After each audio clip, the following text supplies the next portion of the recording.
ನಮಸ್ಕಾರ ಸ್ನೇಹಿತರೆ, ರಾಧೇ ರಾಧೆ. ಪ್ರೀತಿಯ ತುಲಾ ರಾಶಿಯ ಆತ್ಮೀಯ ಬಂಧುಗಳೇ, ಇನ್ನು ಕೆಲವೇ ದಿನಗಳಲ್ಲಿ ಅಂದರೆ 2026 ಆರಂಭವಾಗುವ ಮೊದಲು ನಿಮ್ಮ ಜೀವನದ ದಿಕ್ಕೇ ಬದಲಾಗಲಿದೆ. ಇಷ್ಟೊಂದು ಕಾಲ ನೀವು ಅನುಭವಿಸಿದ ಪ್ರತಿಯೊಂದು ನೋವಿಗೆ, ಅವಮಾನಕ್ಕೆ, ಕಣ್ಣೀರಿಗೆ ಈಗ ಪ್ರತಿಫಲ ದೊರೆಯುವ ಸಮಯ ಬಂದೇ ಬಿಟ್ಟಿದೆ.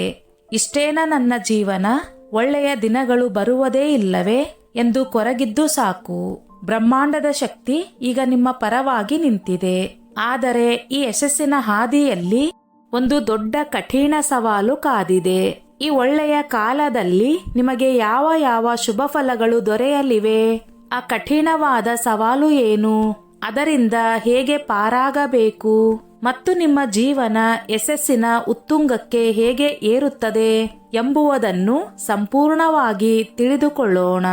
ಅದಕ್ಕಿಂತ ಮೊದಲು ನಿಮ್ಮ ಎಲ್ಲಾ ಕಷ್ಟಗಳನ್ನು ದೂರ ಮಾಡಲು ಜೈ ಧನಲಕ್ಷ್ಮಿ ಎಂದು ಕಮೆಂಟ್ ಮಾಡಿ. ಈ ವಿಡಿಯೋ ತಪ್ಪದೆ ಶೇರ್ ಮಾಡಿ ಮತ್ತು ವಿಡಿಯೋ ಸ್ಕಿಪ್ ಮಾಡದೆ ಕೊನೆಯವರೆಗೂ ನೋಡಿ. ಪ್ರೀತಿಯ ತುಲಾ ರಾಶಿಯವರೇ, ಕಳೆದ ಕೆಲವು ವರ್ಷಗಳಿಂದ, ವಿಶೇಷವಾಗಿ ಈ 2025 ಆರಂಭದಿಂದ ನೀವು ಅನುಭವಿಸಿದ ಕಷ್ಟಗಳು ಸ್ವಲ್ಪವಲ್ಲ. ನಿಮ್ಮ ರಾಶಾಧಿಪತಿ ಶುಕ್ರನ ಜೊತೆಗೆ ಶನಿ ಮತ್ತು ಗುರು ಗ್ರಹಗಳ ಕಠಿಣವಾದ ಸಂಚಾರವೇ ಇದಕ್ಕೆ ಮುಖ್ಯ ಕಾರಣ. ಯಾವ ಕೆಲಸಕ್ಕೆ ಕೈ ಹಾಕಿದರೂ ಹಿನ್ನಡೆ, ಆರ್ಥಿಕ ಮುಗ್ಗಟ್ಟು, ಕೈಗೆ ಬಂದ ತುತ್ತು ಬಾಯಿಗೆ ಬಾರದ ಸ್ಥಿತಿ, ಎಷ್ಟೇ ಸಂಪಾದಿಸಿದರೂ ಕೂಡ ಹಣ ಕೈಯಲ್ಲಿ ನಿಲ್ಲದೆ ಹೋಗುವುದು, ಅನಾವಶ್ಯಕ ಖರ್ಚು, ಆರೋಗ್ಯ ಸಮಸ್ಯೆಗಳು, ಸಾಲದ ಸುಳಿಯಲ್ಲಿ ಸಿಕ್ಕಾಕಿಕೊಂಡು ನಿದ್ದೆಗೆಡುವ ರಾತ್ರಿಗಳು, ಅಷ್ಟೇ ಅಲ್ಲ ಮಾನಸಿಕ ನೋವು, ಅಪ್ರತಿಷ್ಠೆ, ಆಪ್ತರೆ ಬೆನ್ನಿಗೆ ಚೂರಿ ಹಾಕಿದಂತಹ ಅನುಭವ, ಸಮಾಜದಲ್ಲಿ, ಕೆಲಸದಲ್ಲಿ ಸಂಬಂಧಿಕರ ಮುಂದೆ ತಲೆ ತಗ್ಗಿಸುವ ಸ್ಥಿತಿ, ಮಾತಿಗೆ ಬೆಲೆ ಕೊಡದವರು, ಒಂಟಿತನ, ಇದೆಲ್ಲವೂ ಶುಕ್ರ ಮತ್ತು ಶನಿಯ ವಕ್ರ ದೃಷ್ಟಿಯ ಫಲ. ಈ ವರ್ಷ ಜನವರಿಯಿಂದ ಎಷ್ಟೇ ಶ್ರಮ ಪಟ್ಟರೂ ಫಲ ಸಿಗದೇ ಇದ್ದಿದ್ದು, ಪ್ರಮೋಷನ್ ಕೈ ತಪ್ಪಿದ್ದು, ಮೇಲಾಧಿಕಾರಿಗಳ ಕಿರಿಕಿರಿ, ವ್ಯಾಪಾರದಲ್ಲಿ ನಷ್ಟದ ಮೇಲೆ ನಷ್ಟ, ಹೊಸದೇನು ಶುರು ಮಾಡಲು 100 ವಿಘ್ನಗಳು, ಇದಕ್ಕೆಲ್ಲ ಗ್ರಹ ಸ್ಥಿತಿಗಳೇ ಕಾರಣ. ಶನಿ ನಿಮ್ಮ ತಾಳ್ಮೆಯನ್ನು ಪರೀಕ್ಷಿಸಿದ, ಗುರು ನಿಮ್ಮ ಜ್ಞಾನ ಮತ್ತು ವಿವೇಚನೆಯನ್ನು ಪರೀಕ್ಷಿಸಿದ. ಆದರೆ ನೀವು ಆ ಪರೀಕ್ಷೆಯಲ್ಲಿ ಗೆದ್ದೇ ಬಿಟ್ಟಿದ್ದೀರಿ. ನಿಮ್ಮ ತಾಳ್ಮೆ, ಸಹನೆ, ಪ್ರಾಮಾಣಿಕತೆಗೆ ಈಗ ಫಲ ಸಿಗುವ ಸಮಯ ಬಂದೇ ಬಿಟ್ಟಿದೆ. ಇದೇ ಅಕ್ಟೋಬರ್ 18ರಿಂದ ಮುಂದಿನ 2 ತಿಂಗಳು ನಿಮ್ಮ ಜೀವನದ ಅದ್ಭುತ ತಿಂಗಳುಗಳಾಗಲಿವೆ. ಗ್ರಹಗಳ ರಾಜ ಸೂರ್ಯ, ಧನಕಾರಕ ಗುರು ಮತ್ತು ನಿಮ್ಮ ರಾಶಾಧಿಪತಿ ಶುಕ್ರ, ಈ 3 ಜನರ ಕೃಪಾ ಕಟಾಕ್ಷ ನಿಮ್ಮ ಮೇಲೆ ಬೀಳಲಿದೆ. ಈ ಸಮಯದಲ್ಲಿ ಯಾವ ಕ್ಷೇತ್ರಗಳಲ್ಲಿ ಯಶಸ್ಸು ಕಾದಿದೆ ತಿಳಿದುಕೊಳ್ಳೋಣ. ವೃತ್ತಿ, ಉದ್ಯೋಗ. ಇಷ್ಟೊಂದು ಕಾಲ ನಿಮ್ಮನ್ನು ಕಡೆಗಣಿಸಿದ ಮೇಲಾಧಿಕಾರಿಗಳೇ ಈಗ ನಿಮ್ಮನ್ನು ಗುರುತಿಸಲಿದ್ದಾರೆ.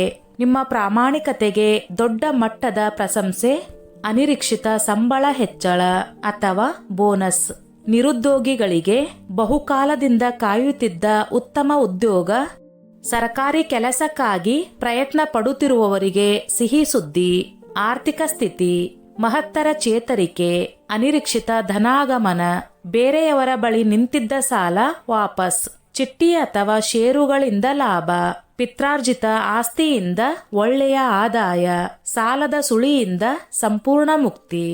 ವ್ಯಾಪಾರ, ಸುವರ್ಣ ಕಾಲ, ಹೊಸ ಅವಕಾಶಗಳು ನಿಮ್ಮನ್ನು ಹುಡುಕಿಕೊಂಡು ಬರಲಿವೆ. ಈಗಲೇ ಪ್ಲಾನ್ ರೆಡಿ ಮಾಡಿ ಅಖಾಡಕ್ಕಿಳಿಯಿರಿ. ಪಾಲುದಾರಿಕೆ ವ್ಯಾಪಾರದಲ್ಲಿ ದೊಡ್ಡ ಲಾಭ, ವಿಸ್ತರಣೆಗೆ ಅತ್ಯುತ್ತಮ ಸಮಯ. ಪ್ರೇಮ ಮತ್ತು ದಾಂಪತ್ಯ, ಗಂಡ ಹೆಂಡತಿಯರ ಮಧ್ಯೆ ಇದ್ದ ಮನಸ್ತಾಪ ದೂರವಾಗಿ ಪ್ರೀತಿ ವಿಶ್ವಾಸ ಮರಳಿ ಬರಲಿದೆ. ಅವಿವಾಹಿತರಿಗೆ ಅತ್ಯುತ್ತಮ ಸಂಬಂಧ, ನೀವು ಇಷ್ಟಪಡುವ ವ್ಯಕ್ತಿ ಅಥವಾ ಉತ್ತಮ ಕುಟುಂಬದಿಂದ. ಆದರೆ ಮದುವೆಗೆ ಮೊದಲು ವ್ಯಕ್ತಿಯ ಹಿನ್ನೆಲೆ ಚೆನ್ನಾಗಿ ಪರಿಶೀಲಿಸಿ. ಸಂತಾನ ಮತ್ತು ವಿದ್ಯಾಭ್ಯಾಸ, ಮಕ್ಕಳ ವಿದ್ಯಾಭ್ಯಾಸದ ಚಿಂತೆ ದೂರ, ಉತ್ತಮ ಅಂಕಗಳು, ಸಂತಾನ ಭಾಗ್ಯಕ್ಕಾಗಿ ಕಾಯುತ್ತಿರುವವರಿಗೆ ಸಿಹಿ ಸುದ್ದಿ. ಕೋರ್ಟ್ ಮತ್ತು ಕಚೇರಿ. ವರ್ಷಗಳಿಂದ ನ್ಯಾಯಕ್ಕಾಗಿ ಕಾಯುತ್ತಿದ್ದ ಪ್ರಕರಣಗಳಲ್ಲಿ ತೀರ್ಪು ನಿಮ್ಮ ಪರವಾಗಿ. ಆಸ್ತಿ ವಿವಾದಗಳು ಶಾಂತಿಯುತವಾಗಿ ಬಗೆಹರಿಯಲಿವೆ. ಆದರೆ ಜೀವನ ಹೂವಿನ ಹಾದಿ ಮಾತ್ರವಲ್ಲ, ದೊಡ್ಡ ಯಶಸ್ಸು ಬಂದಾಗ ದೊಡ್ಡ ಸವಾಲು ಕೂಡ ಬರುತ್ತದೆ. ಈ ಯಶಸ್ಸಿನ ಪಯಣದಲ್ಲಿ ನಿಮ್ಮನ್ನು ಕಾಡಬಹುದಾದ ಒಂದೇ ಒಂದು ದೊಡ್ಡ ಸಮಸ್ಯೆ ವಿಶ್ವಾಸದ್ರೋಹ ಮತ್ತು ಆರ್ಥಿಕ ಮೋಸ. ನಿಮ್ಮ ಯಶಸ್ಸನ್ನು ಹಣವನ್ನು ಸಹಿಸದೆ ಆಪ್ತರೇ ಆಗಿರಬಹುದು, ಸ್ನೇಹಿತರೇ ಆಗಿರಬಹುದು, ಸಂಬಂಧಿಕರೇ ಆಗಿರಬಹುದು. ಅವರು ಸಹಾಯ ಕೇಳುವ ನೆಪದಲ್ಲಿ ಅಥವಾ ಹೊಸ ವ್ಯಾಪಾರದ ಆಮಿಷವೊಡ್ಡಿ ನಿಮ್ಮಿಂದ ಹಣ ಲಪಟಾಯಿಸಲು ಪ್ರಯತ್ನಿಸಬಹುದು. ನಿಮ್ಮನ್ನು ಭಾವನಾತ್ಮಕವಾಗಿ ದುರ್ಬಲಗೊಳಿಸಿ ನಿಮ್ಮ ಸಹಾನುಭೂತಿಯನ್ನು ದುರುಪಯೋಗ ಪಡಿಸಿಕೊಂಡು ನಿಮ್ಮನ್ನು ಮೋಸ ಮಾಡಬಹುದು. ಕುರುಡಾಗಿ ನಂಬಿ ದಾಖಲೆಗಳಿಲ್ಲದೆ ಹಣ ಕೊಟ್ರೆ ನೀವು ಮಾಡಿದ ಒಂದೇ ತಪ್ಪಿನಿಂದ ಎಲ್ಲವನ್ನೂ ಕಳೆದುಕೊಳ್ಳುವ ಅಪಾಯ ಇದೆ. ಈ ದೊಡ್ಡ ಸಮಸ್ಯೆಯಿಂದ ಪಾರಾಗಲು ಸರಳ ಪರಿಹಾರಗಳು. 1. ಹಣಕಾಸಿನ ವ್ಯವಹಾರದಲ್ಲಿ 100% ಜಾಗೃತರಾಗಿರಿ. ಯಾರೇ ಕಣ್ಣೀರು ಹಾಕಿದರೂ ಅವರ ಹಿನ್ನೆಲೆ ತಿಳಿದುಕೊಳ್ಳದೆ ಅವರಿಗೆ ದೊಡ್ಡ ಮೊತ್ತದ ಸಾಲ ಕೊಡಬೇಡಿ. 2. ಹೊಸ ಪಾಲುದಾರಿಕೆ ಅಥವಾ ಹೂಡಿಕೆಗೆ ಮೊದಲು 100 ಬಾರಿ ಯೋಚಿಸಿ. ಕಾನೂನು ಸಲಹೆ ತೆಗೆದುಕೊಳ್ಳಿ. 3. ನಿಮ್ಮ ಯಶಸ್ಸು ಯೋಜನೆಗಳ ಬಗ್ಗೆ ಎಲ್ಲರ ಮುಂದೆ ಹೇಳಿಕೊಂಡು ತಿರುಗಬೇಡಿ, ದೃಷ್ಟಿ ಬೀಳಬಹುದು. 4. ಪ್ರತಿ ಶುಕ್ರವಾರ ಮಹಾಲಕ್ಷ್ಮಿ ಅಷ್ಟೋತ್ತರ ಅಥವಾ ಕನಕಧಾರ ಸ್ತೋತ್ರ ಪಾರಾಯಣ ಮಾಡಿ. ತುಪ್ಪದ ದೀಪ ಹಚ್ಚಿ. 5. ಬಿಳಿ ಬಟ್ಟೆ, ಹಾಲು, ಸಕ್ಕರೆ ಅಥವಾ ಅಕ್ಕಿ ದಾನ ಮಾಡಿ. 6. ಯಾವುದೇ ಪ್ರಮುಖವಾದ ಹಣಕಾಸಿನ ನಿರ್ಧಾರಕ್ಕೆ ಮೊದಲು ತಂದೆ ತಾಯಿಯ ಅಥವಾ ಹಿರಿಯರ ಸಲಹೆ ತೆಗೆದುಕೊಳ್ಳಿ. 7.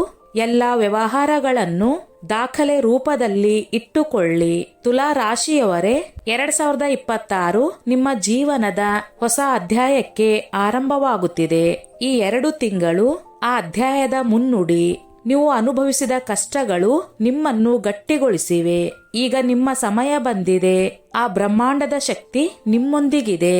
ಕೇವಲ ಒಂದು ಸಣ್ಣ ಎಚ್ಚರಿಕೆಯ ಹೆಜ್ಜೆ ಇಟ್ಟರೆ ಸಾಕು. ಯಶಸ್ಸು, ಸಂಪತ್ತು, ಪ್ರೀತಿ, ನೆಮ್ಮದಿ ಎಲ್ಲವೂ ನಿಮ್ಮದಾಗಲಿದೆ. ಪಾತಾಳದ ಭಯ ಬೇಡ.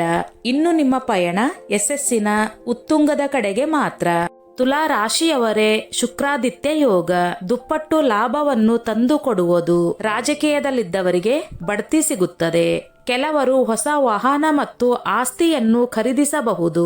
ಮುಖ್ಯವಾಗಿ ಬಹಳಷ್ಟು ಹಣವನ್ನು ಉಳಿಸಬಹುದು. ನಿಮಗೆ ಅದೃಷ್ಟದ ಬೆಂಬಲ ಸಿಗುತ್ತದೆ ಮತ್ತು ಎಲ್ಲಾ ಕ್ಷೇತ್ರಗಳಲ್ಲಿ ಯಶಸ್ಸನ್ನು ಸಾಧಿಸುವಿರಿ. ನಿಮ್ಮ ತಾಯಿ ಮತ್ತು ತಂದೆಯೊಂದಿಗಿನ ನಿಮ್ಮ ಸಂಬಂಧವು ಬಲವಾಗಿರುತ್ತದೆ. ಧಾರ್ಮಿಕ ಅಥವಾ ಶುಭ ಕಾರ್ಯಗಳು ಮನೆಯಲ್ಲಿ ನಡೆಯಬಹುದು. ಆದರೆ ಖರ್ಚಿನ ಬಗ್ಗೆ ಜಾಗ್ರತೆ ವಹಿಸಿ. ಹಣವನ್ನು ನಿರ್ಲಕ್ಷಿಸಿದರೆ ಬರುವ ಮುಂದಿನ ದಿನಗಳಲ್ಲಿ ಕಷ್ಟವಾಗಬಹುದು. ತುಲಾ ರಾಶಿಯವರೇ, ನಿಮ್ಮೆಲ್ಲರಿಗೂ ಒಳ್ಳೆಯದಾಗಲಿ. ಸರ್ವೇ ಜನಃ ಸುಖಿನೋ ಭವಂತು. ಸ್ನೇಹಿತರೆ, ಈ ನನ್ನ ಮಾಹಿತಿ ನಿಮಗೆ ಇಷ್ಟವಾಗಿದ್ದಲ್ಲಿ ದಯವಿಟ್ಟು ಶೇರ್ ಮಾಡಿ, ಲೈಕ್ ಮಾಡಿ ಮತ್ತು ಸಬ್ಸ್ಕ್ರೈಬ್ ಮಾಡಿ.